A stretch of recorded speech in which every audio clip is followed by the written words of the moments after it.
Los periódicos que nacieron durante la Restauración ayudaron a desarrollar la lectura como impulsora del progreso popular. Había un alto índice de analfabetismo. Muchas veces se leía el periódico en corrillo, en la taberna, en la fábrica o en la plaza. Uno leía, el que sabía, y los demás escuchaban, pero el interés por aprender a leer y escribir se iba contagiando entre el pueblo llano y los periódicos iban entrando en las familias. El 2 de julio de 1888 se cometió en el número 109 de la madrileña calle de Fuencarral un crimen que pasó a la historia precisamente por la explotación que de él hizo parte de la prensa, ocupando portadas y más portadas a lo largo de todo el proceso judicial. Lo importante, precisamente, del caso es que era la primera vez que un suceso se colaba en la portada. Los sucesos eran una materia recurrente en todos los diarios, sobre todo en los diarios populares destinados a las clases más bajas. Pero la primera vez que se colaba en una portada y en diarios no estrictamente populares, por el hecho de que era una persona rica, que era una persona de la burguesía, y de repente lo publican. Publican además una historia que no está demasiado construida, no es una historia que cuadre todo. Enseguida se acusa a la criada y la prensa va por la criada. Publican antes incluso del juicio cuál es la declaración de la criada. A partir de entonces todo empieza a complicarse. La criada se desdice, los periódicos se desdicen, incluso los editoriales que habían apoyado una versión o la habían acusado de mentirosa, unos se ven refutados, otros tienen que cambiar su línea editorial y así durante todo el juicio.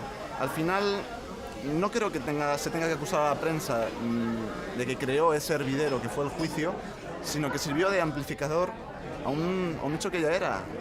La gente ya estaba deseando leer algo sobre ese tema, la gente ya estaba deseando saber qué pasaba con esa historia tan rocambolesca y que parecía más sacada de un periódico de folletín, parecía más ficción que realidad. Pero este crimen, sin otra importancia que la que le dio la prensa, marcó el origen del sensacionalismo en España. A partir de ahí, los periódicos fueron incluyendo de modo continuado la sección sucesos, que daba rentabilidad clara. Fue la primera vez que se lanzaron grandes titulares en la prensa española.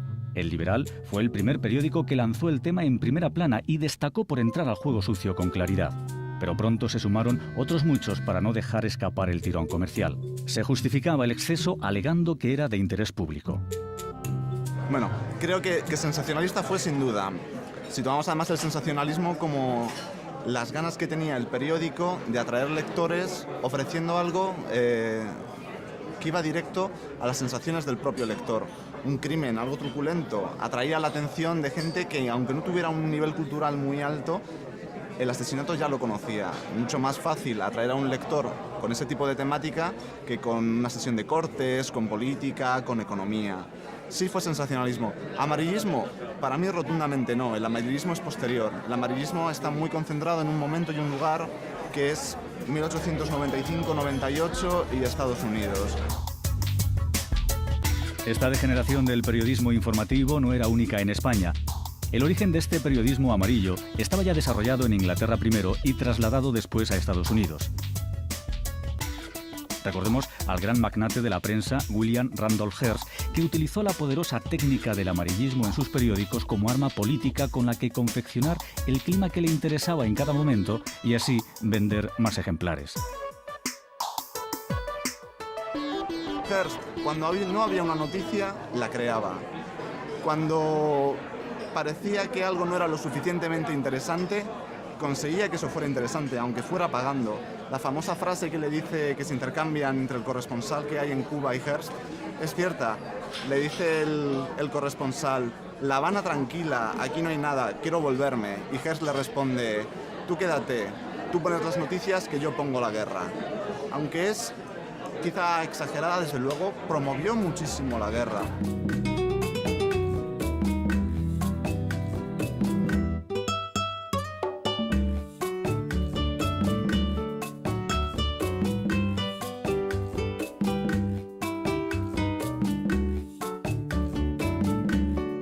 Cuando ya estalla el Maine, el ambiente está lo suficientemente caldeado como para que al tercer día se empiece a publicar Guerra, el artefacto enemigo que ha hundido el Maine, cómo el enemigo ha podido hacer esto.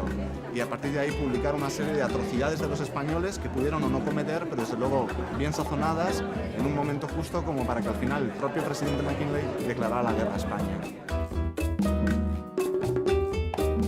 Yo pienso que la guerra de Cuba es un momento histórico determinante en cuanto al cambio que significa en las relaciones internacionales. Es un poco el preludio del deterioro, de la decadencia europea, que se manifestará después, explosionará después en la Primera Guerra Mundial, y es, por otra parte, la incorporación de los Estados Unidos al concierto de potencias internacional.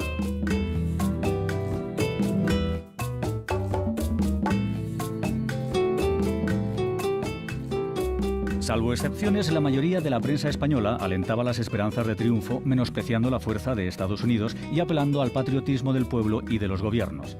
El liberal veía clara la victoria. Para lavar con sangre la bandera y para sacar incólume la soberanía tiene fuerzas sobradas la nación. El imparcial hacía balance de la fuerza estadounidense. El ejército americano no es más que una mala fuerza de policía. Pocas fortificaciones, artillería escasa e inadecuada, etcétera, etcétera. El país veía la solución en enviar tropas a Estados Unidos. El problema cubano no tendrá solución mientras no enviemos un ejército a los Estados Unidos. Pero la prensa se equivocaba. El 25 de abril de 1898, Estados Unidos consigue el aprobado internacional y se declara la guerra a España. Esos grandes periódicos de la España del final de siglo, El Liberal, El Imparcial, La Correspondencia de España, en líneas generales eran unos periódicos que defendían el status quo del régimen y también su situación internacional y su presencia internacional. Por consiguiente, naturalmente, digamos, no hubo ninguna oposición por parte de la prensa española de mayor tirada a el enfrentamiento armado con los Estados Unidos, por cuanto Cuba y las posesiones españolas en el exterior eran una parte del régimen de la Restauración muy importante.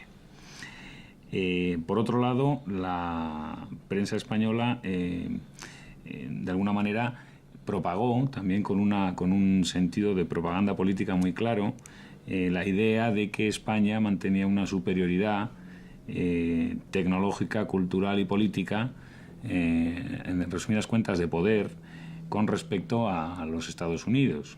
La realidad fue muy otra. La realidad fue que los norteamericanos llevaban más de 100 años dejando de ser un país postcolonial, y precisamente España, o la guerra de Cuba y el ejército español iban a ser, lamentablemente para nosotros, desde el punto de vista histórico, de alguna manera los conejos de Indias de ese salto, de esa salida de los Estados Unidos al panorama internacional. El 1 de mayo, Estados Unidos entra en la bahía de Manila, destroza la marina española que quedó aplastada ante la evidente superioridad de la moderna flota americana. Barcos de acero contra barcos de madera dieron el mismo resultado que en la bahía de Santiago de Cuba. Tras el desastre del 98, España perdía sus últimas colonias: Cuba, Filipinas y Puerto Rico. No era la gran nación que creía. La ceguera de los periódicos había quedado de manifiesto ante el país entero. La opinión pública se sentía engañada por la prensa y por el irresponsable tratamiento del problema de Cuba. No se había profundizado en la verdadera situación. Se había llegado a publicar que los soldados estadounidenses, dada la falta de medios, realizaban la instrucción con escobas.